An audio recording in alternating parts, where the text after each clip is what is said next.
लीगी एमपीए का बेटा डीपी ऑफिस में जाता है। मुबैना तौर पर बताया जाता है कि उस डीपी ऑफिस का वॉशरूम यूज़ करता है। डीपीओ साहब तशरीफ़ लाते हैं। वो कहते हैं कि आपको किसने इजाज़त दी कि आप मेरे ऑफिस का वॉशरूम यूज़ करें।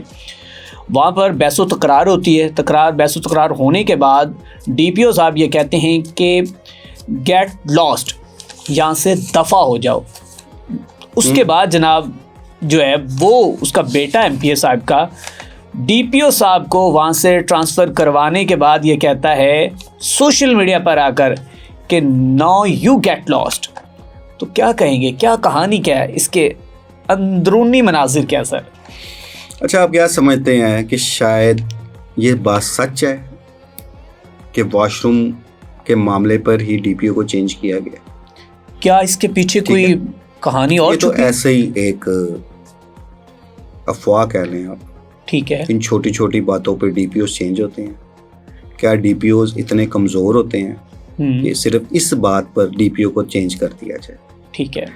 अच्छा होता कि जहाँ सोशल मीडिया पर एमपीए शाहिद भट्टी के बेटे हैदर भट्टी ने जो एक पोस्ट लगाई, या मुख्तलिफ हाफजाबाद के जो एक सियासी हल्के हैं उनकी तरफ से पोस्ट लगा के इसे बड़ा कारनामा करार दिया जा रहा है। जी जी। वो ये बैकग्राउंड भी बताए ना कि डीपीओ का उस एमपीए शाहिद हुसैन भट्टी के साथ असल तनाज़ा क्या चलता रहा था। ठीक है। जो हमारे ज़राए हैं वो ये बात बताते हैं। अब चूंकि डीपीओ साहब एक सरकारी ऑफिसर हैं, आपने देखा है उनका अभी तक कोई ऐसा मौक़िफ़ सामने नहीं आया। अब उन पे जितने मर्जी आप इल्ज़ाम जिस मर्जी अंदाज में लगाते जाएं, क्योंकि वो तो पब्लिक ही लगा रहे हैं, लेकिन जो हमारे ज़राए बताते हैं कि जो एमपीए साहब हैं वो डीपीओ पर काफ़ी दिनों से कुछ दबाव डाल रहे थे, कुछ ऐसे काम करवाना चाह रहे थे जो डीपीओ साहब करने पर आमादा नहीं थे। ठीक है। कुछ ऐसी सिफारिशें कर रहे थे जो कानून से बालातर थी, जिसे डीपीओ साहब नहीं मान रहे थे। ठीक है। ये जो वाकया उस दिन उनके कमरे में हुआ, जिसको बुनियाद बना के अब बढ़ा चढ़ा के पेश किया जा रहा है, ये उससे पहले की बातें हैं। ठीक है। अब होना तो ये चाहिए कि फिर वो जुर्रत का ये मुजाहरा करें कि वो बताएं कि हमने कौन सा काम कहा था जो डीपीओ ने नहीं किया।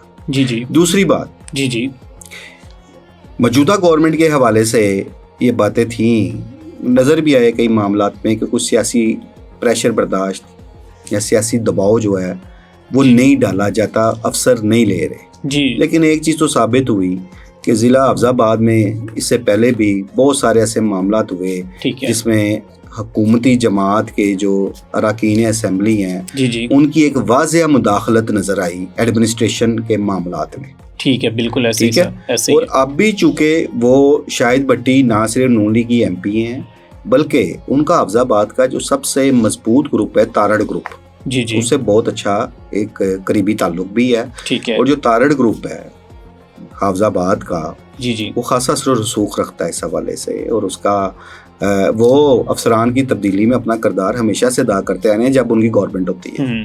तो इसमें ये मैं इस चीज़ को बिल्कुल नहीं मानता कि ये सिर्फ एक वाशरूम वाले वाक़े से डीपीओ को तब्दील किया गया है। ये इनका तनाज़ा कुछ दिनों से चलता आ रहा था, और तनाज़ा की बुनियादी वजह ये थी कि एमपीए साहब का कोई गैर कानूनी काम डीपीओ करने पर आमादा नहीं थे। गैर कानूनी काम फिर भी देखिए कुछ भी हो सकते हैं। मैंने कहा ना, फिर एमपीए साहब ये जुर्रत करें, ठीक है, तो या डीपीओ साहब भी हौसला करें उस चीज को बेनकाब करें कि ये मेरे से क्या कराना चाह रहे थे, क्या मैंने इनकी ये सिफारिश नहीं मानी, और यहाँ तलखी हो गई, तो फिर ये वाशरूम वाले मामले को इशू बना के इस लेवल तक ले जाया गया। अब वो बड़ा फख्र कर रहे हैं, महसूस कर रहे हैं। यही तो मैं कह रहा हूं भाई साहब के वो क्या, अब ये देखें ना इसका क्या रिजल्ट निकल रहा है। अब जिला हफ्ज़ाबाद में जो पुलिस अफसरान तैनात है, पहली तो बात है वो सारे ही नून लीगी जो सियासी लोग हैं उनकी अशीरबाद से ही वहाँ तैनाती हैं। ठीक है। अब अगर वो पटारियाँ खोलने लग जाए ना, वो बातें मैं खोलने लग जाऊँ, तो बहुत कुछ है कि वहाँ पे ज़िला हफ्ज़ाबाद में कौन कौन सा करप्ट पुलिस अफसर इस वक्त तैनात है जिसको नून लीगी हकाम की अशीरबाद हासिल है। ठीक है, सपोर्ट हासिल है। अब जो अफसरान डीपीओ से नीचे जितने हैं उन तक एक मैसेज पहुँचाया गया है कि हमारी बात नहीं मानोगे तो अगर हम डीपीओ तब्दील करा सकते हैं तो तुम किस बात की मूली हो। ये एक नफसियाती प्रेशर होता है। और ये एक ऐसा गोरख धंधा है। और वो क्यों ये पोस्टर लगा रहे हैं, वो अपना इसको एक बड़ी फतह करार दे रहे हैं ना। बिल्कुल कि डीपीओ को हमने तब्दील कराया है। तो अब आप मुझे बताएं, डीपीओ से नीचे जितने अफसरान होंगे क्या वो इनकी बात नहीं मानेंगे? सिंपल इज दिस है। बिल्कुल। तो इसमें मजीद क्या बहस करें।